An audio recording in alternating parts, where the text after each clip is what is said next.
আসানসোলের মা ঘাগরবুড়ি নাকি নিজের হাতে রসগোল্লা খায়। শোনা যায় যে রাতের বেলায় মন্দিরের আশপাশে নাকি পা রাখা যায় না।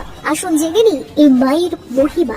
কয়লা এবং ইস্পাত শিল্পের শহর আসানসোলে রয়েছে এক বিখ্যাত মা, যাকে প্রতি মুহূর্তে সেখানকার স্থানীয়রা মন ভরে বিশ্বাস করে। প্রতি মুহূর্তে এই মন্দিরে অলৌকিক ঘটনা প্রত্যক্ষ করেন সেখানকার স্থানীয়রা।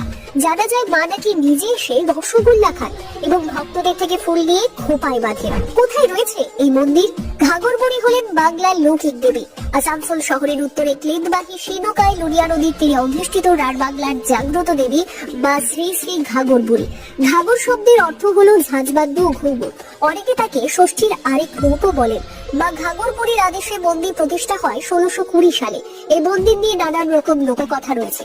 শোনা যায় যে রাতের বেলায় মন্দিরের আশপাশে নাকি পা রাখা যায় না, কারণ মা রাতের বেলায় সেই মন্দির চত্বরে ঘুরে বেড়ান। এমনকি মা যা যা খেতে পছন্দ করেন সেই সব খাবারই মায়ের গর্ভগৃহে রাখা থাকে। কিন্তু কিভাবে সেই সব খাবার মা খাচ্ছে তা কিন্তু সকলকেই অবাক করে দেয়। আজ থেকে 500 বছর আগে যখন আসানসোল এখনকার শহর ছিল না, যেখানে জনমানবহীন কয়েকটি ছোট ছোট কুড়ে ঘর নিয়ে গড়ে উঠেছিল একটি ক্ষুদ্র গ্রাম, সেই সময় এক ব্রাহ্মণ কাঙালিচরণ চক্রবর্তী সেই লুনিয়া নদী পেরিয়ে বিভিন্ন গ্রামে গিয়ে পুজো করতেন এবং বেশ কষ্ট করে তার জীবন চলত। এরকম করেই একদিন আবারও ব্রাহ্মণ লুনিয়া নদী পেরিয়ে যজমান বাড়িতে পুজো করতে গিয়েছিলেন। দিনটি ছিল পয়লা মাঘ। যজমান বাড়িতে পুজো করেও কোনো আহার জুটেনি তার, উপার্জনও হয়নি। সেদিন ক্লান্ত হয়ে আবারও লুনিয়া নদী পেরিয়ে বাড়ির কাছে এসে একটি গাছতলায় বসে থাকতে থাকতেই বা চণ্ডীকে স্মরণ করে নিজের কষ্টের কথা বলতে বলতে ঘুমিয়ে পড়েন। ঠিক তখনই তার একটি লাঠির শব্দে ঘুম ভাঙে। তিনি দেখেন তার সামনে এক বুড়ি দাঁড়িয়ে রয়েছে এবং তাকে বলছে যে আর তোর কোনো কষ্ট নেই, তোকে অন্য কোথাও যেতেও হবে না।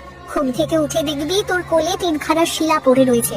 মাঝের শিলাটি হলাম আমি ঘাগর কালিবা চণ্ডী, আবার ডান পাশের শিলাটি হলেন বাবা পঞ্চানন এবং বাম পাশের শিলাটি হলেন মা অন্নপূর্ণা। এই 3 শিলা নিয়ে তুই এখানে মন্দির প্রতিষ্ঠা কর, দেখবি তোর সমস্ত কষ্ট দূর হয়ে গিয়েছে।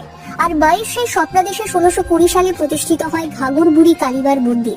1620 সালের পয়লা মাঘকে স্মরণ করে প্রতি বছর মন্দিরের সামনের মাঠে বসে ঘাগরবুড়ি চণ্ডীমাতার মেলা। প্রমাণ্য তথ্য থেকে জানা যায় বহু প্রাচীনকাল থেকে অনাচ্ছাদিত মন্দিরের গাছতলায় পুজো হয়ে আসছে মা ঘাগরবুড়ি। তিনি দেবী শ্রী শ্রী চণ্ডী।